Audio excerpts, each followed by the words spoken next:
வணக்கம் நண்பா. இன்னைக்கு நாம பேச போற விஷயம் கேக்குறதுக்கு ரொம்ப சின்னது. ஆனா இதோட எஃபெக்ட் ரொம்ப ரொம்ப பெருசு. நம்மள நிறைய பேர் ஆட்டோமேட்டிக் கார் ஓட்டுறோம் இல்லையா? வண்டிய நிறுத்தின உடனே நாம பண்ற அந்த ஒரே ஒரு விஷயம்.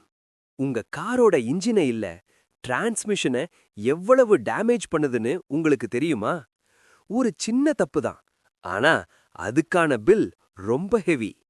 அதனால தான் இன்னைக்கு இந்த வீடியோல உங்க காரை எப்படி சரியா பார்க் பண்ணணும் அப்படிங்கிற ஒரு சிம்பிளான ரகசியத்தை நான் உங்களுக்கு சொல்ல போறேன். சரி, நாம எல்லாரும் சாதாரணமா என்ன பண்றோம்? கார் ஓட்டிட்டு வர்றோம், பிரேக் அடிக்கிறோம், கார் நிக்குது, உடனே டி டு பி. இதுதானே நம்ம ஹேபிட். ஆனா இங்க தான் ஆக்சுவல் ப்ராப்ளம் ஸ்டார்ட் ஆகுது. நீங்க பீக்கு மாத்தும்போது கியர் பாக்ஸுக்குள்ள ஒரு சின்ன இரும்பு பின் லாக் ஆகும். அதுக்கு பேரு பார்க்கிங் பால். ஹேண்ட் பிரேக்க போடாம நேரடியா பீக்கு போட்டீங்கன்னா உங்க காரோட மொத்த வெயிட்டும் அந்த ஒரே ஒரு குட்டி பின் மேல தான் போய் நிக்கும்.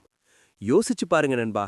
1.2 டன், 1.5 டன், 2 டன் காரை ஒரு சின்ன பின் சுமக்கணுமா? அது பாவம் இல்லையா?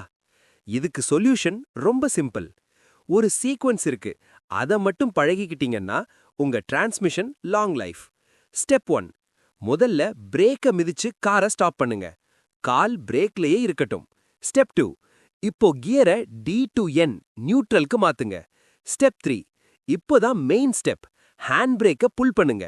ஸ்டெப் 4. இப்போ மெதுவா பிரேக்ல இருந்து காலை எடுங்க.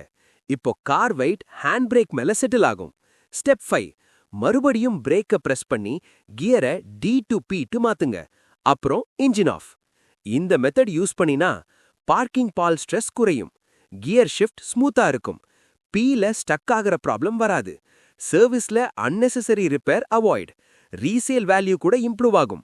என்னப்பா இவ்வளவு ஸ்டெப்பான தோணுதா? நண்பா, இதுல எக்ஸ்ட்ரா டைம் 4 செகண்ட் தான்.